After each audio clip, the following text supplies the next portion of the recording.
Isang mainit na pagbati at taus-pusong pasasalamat sa inyong pagdalo sa muling pagbubukas ng ating museo na may temang Flowers and Festivities.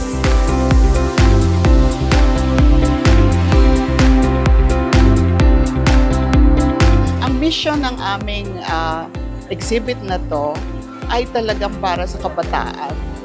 Gusto namin mabuksan ang mga mata ng kabataan sa arts. Kasi lahat ng bata ngayon, merong kakayahan, may potential. Kailangan lang po makita nila kung ano ang ginagawa ng iba para sila ma-convince at ma-stimulate.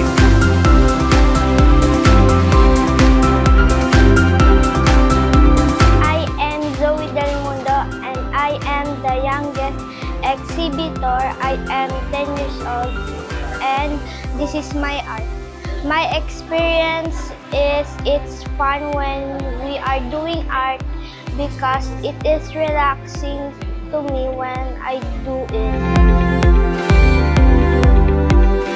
Actually, maganda kasi sobrang naka-inspire yung mga paintings dito. Lalo na nakita ko yung painting ni Mang Kaloy, Sir Rosel, and the others. So ayun, maganda. It's full of colors. It's very vibrant. And ano talaga, fiestang-fiesta yung theme.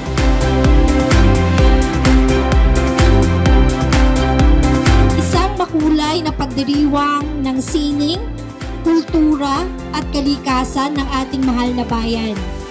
Ito ay isang parangal sa patuloy na paggabay ng ating mahal na patron, San Juan Nepomuceno.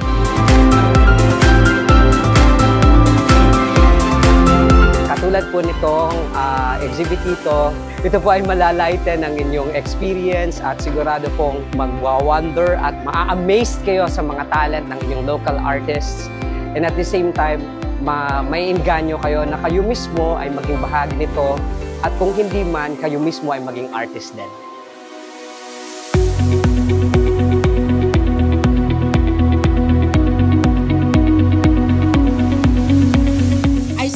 For this beautiful gathering of artists, creators, and visionaries, I am filled with admiration and gratitude.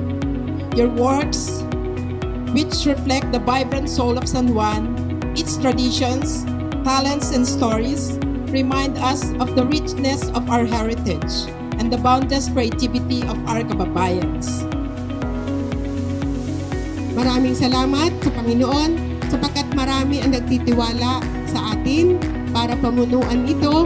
Kaya maraming salamat sa Panginoon sapagkat patuloy na binibigyan tayo ng kalakasan ng katawan, kalakasan ng pag-iisip, at lalo higit dumadami ang kaibigan through sa ating paglilingkod sa simbahan. Maraming salamat.